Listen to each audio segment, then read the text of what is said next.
नाशिकच्या खड्ड्यांचा विषय निघाला होता त्यावेळेस आपण बरीच नाराजगी व्यक्त केली आणि यावरून गिरीश महाजन आणि आपल्यामध्ये हा बोला झाल्याचं सध्या पाहायला मिळतं.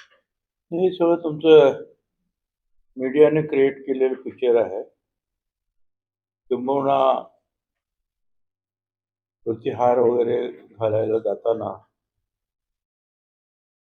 गिरीश महाजननेच मला हात वगैरे देऊन वरती चढवलं वगैरे. आणि त्यावेळेला कार्यक्रम सुरू असतो त्यावेळेला आपण एकमेकांची भाषणं ऐकत असतो किंवा आपल्याला पुढचं काय भाषण करायचं त्याचा थोडासा विचार करत असतो. त्यामुळे असं काहीही नाही. साहेब या बैठकीमध्ये सुनेत्राताई आणि यांच्या समोरच बजरंग सोनवणे असतील आणि धनंजय मुंडे असतील यांच्यात थोडी शाब्दिक बाचाबाची झाली. मात्र मुंडेंनी याच्यावर स्पष्टीकरण दिलं तर अशी काही झालंच नाही. असं आहे की कुठली मीटिंग असते ती तुमच्या जिल्हा नियोजनची असेल तर आपल्यातली असेल, कोणीतरी एक काहीतरी विषय मांडतो तो दुसऱ्याला पटत नाही आणि मग त्याच्यावर जे आहे चर्चा होते. त्याला काही भांडण झालं असं काही मी म्हणणार नाही.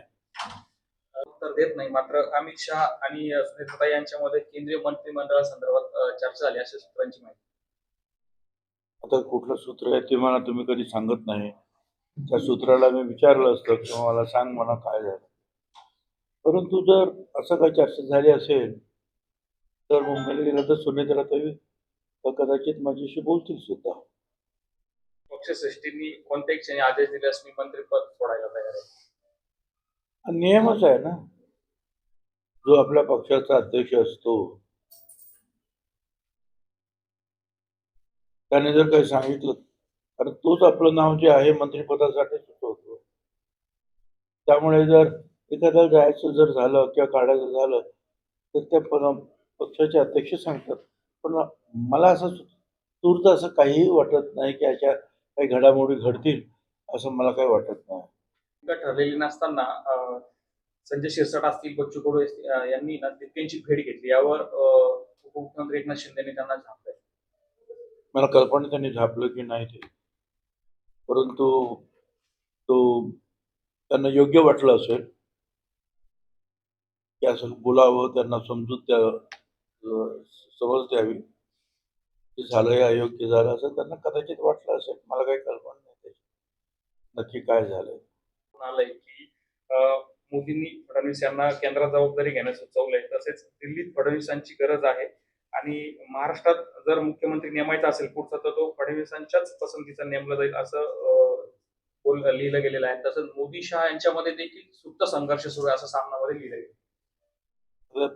सामनामध्ये काय लिहिलेलं आहे, लोकमतमध्ये काय लिहिलं आहे, दिव्य मराठीमध्ये काय लिहिलं आहे, प्रत्येक दिवस सकाळमध्ये काय आहे. आता प्रत्येक जण आपापल्या बातम्या ज्या आहेत देत असतो. त्याच्यावर विश्वास ठेवून सगळ्याच गोष्टींवर मला कसा विश्वास ठेवता येईल आणि त्याला उत्तर देत बसायचं योग्य नाही ना. जर त्या ज्या क्षणी त्यांना वाटेल दिल्ली शहरांना हे बदल करण्याची आवश्यकता आहे तर ते पक्षाचे प्रमुख बसलेले आहेत दिल्लीमध्ये बीजेपी, त्यांचा तो विचार असेल. आज त्याच्यावर फक्त आपलं सूत्र किंवा स्वतःची जी काही माहिती आहे असं कळवणं असं कळते.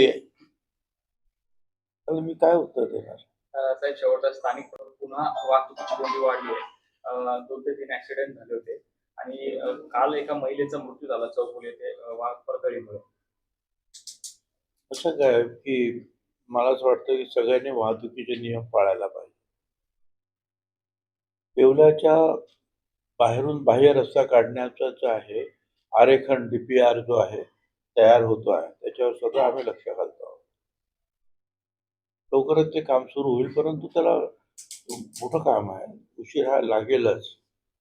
त्यामुळे येवल्याच्या बाहेरून तो रस्ता जाईल. त्याचबरोबर येवल्यातून सुद्धा जो आहे रस्ता आणखी किती मोठा करता येईल याचाही विचार चालू आहे आणि त्याप्रमाणे सुद्धा आरेखन होत आहे. परंतु तोपर्यंत जे आहे मी अनेक वेळा पाहिलं की सिग्नल बंद आहेत, त्यांचा सिग्नल चालू आहे, त्यात 4 चाकी गाडी चालू आहे आणि मध्येच आपले मोटरसायकलवाले सुद्धा आपले घुसून सिग्नल तोडता आहे. मला असं वाटतं जसं जे गाडीधारक आहेत त्यांनी सिग्नल पाळले पाहिजे, तसं आपण सगळ्यांनीच ते सिग्नल पाळण्याची आवश्यकता आहे. रस्ता ओलांडताना आपण आपली काळजी घ्यायला पाहिजे. मी तर खरं म्हणजे जे आहे तिथे लहान मुलांपासूनही शिक्षण द्यावं म्हणून ट्रॅफिक गार्डन जे आहे या शिक्षणाचे, काय नाव त्यांचं, Gunjal park, Mohan Gunjal park. Mohan Gunjal park, ते सुरू केलं होतं. परंतु काय त्याची जबाबदारी जी आहे स्थानिक पातळीवर जास्ती काय कोणी ते काय घेतलं नाही. अजूनही ती जबाबदारी कोणी घेतली तर मुलांना शिकवता येतं की हा सिग्नल कुठला, ही रेल्वेची लाईन, ही रेल्वे फाटक, हे पोस्ट ऑफिस, ही शाळा, ही झेब्रा क्रॉसिंग कुठे आहे, कुठे आपल्याला रस्ता ओलांडायला पाहिजे, मध्येच रस्ता ओलांडता कामा नये. झेब्रा क्रॉसिंग असेल किंवा तुमचं सिग्नल असेल त्यावेळेला आपण रस्ता ओलांडला पाहिजे. त्या सगळ्या गोष्टी शिकवण्यासाठी खरं म्हणजे आम्ही ते केलं आणि मी अनेकांना सांगितले कोणीतरी याची जबाबदारी घ्या. दुर्दैवाने काही ते अजून तरी काही झालेलं नाही. साहेब, प्लस ते येवला रस्ता पूर्णत्वाकडे जातोय. वाहतूक आता कुंभमेळ्याच्या पार्श्वभूमीवर हा रस्ता आणि नक्की केव्हा पूर्ण होईल आणि याचं उद्घाटन केव्हा होईल? हा साधारणपणे जे आहे ऑक्टोबरमध्ये पूर्ण होईल. तर थोडासा उशीर यासाठी लागला कारण ते त्यांनी जे डिव्हायडर टाकलेले आहे तर मी त्यांची मीटिंग घेऊन आणि चीफ इंजिनियर यांना पाठवून ते रस्त्याच्या मध्ये डिव्हायडर आहे ते थोडेसे आणखी मजबूत, थोडेसे उंच असे असावेत असा मी आग्रह धरला. त्यामुळे त्याचं सॅम्पलिंग तयार होत आहे. आता त्यांनी जे काही डिव्हायडर लावलं त्याचं सुद्धा 1 किलोमीटर सॅम्पल जो आहे त्यांनी तयार करून ठेवलेला आहे. त्याच्यापेक्षा आणखी तो मजबूत असावं असं मी त्यांना सुचवलं, त्याप्रमाणे ते काम करतात.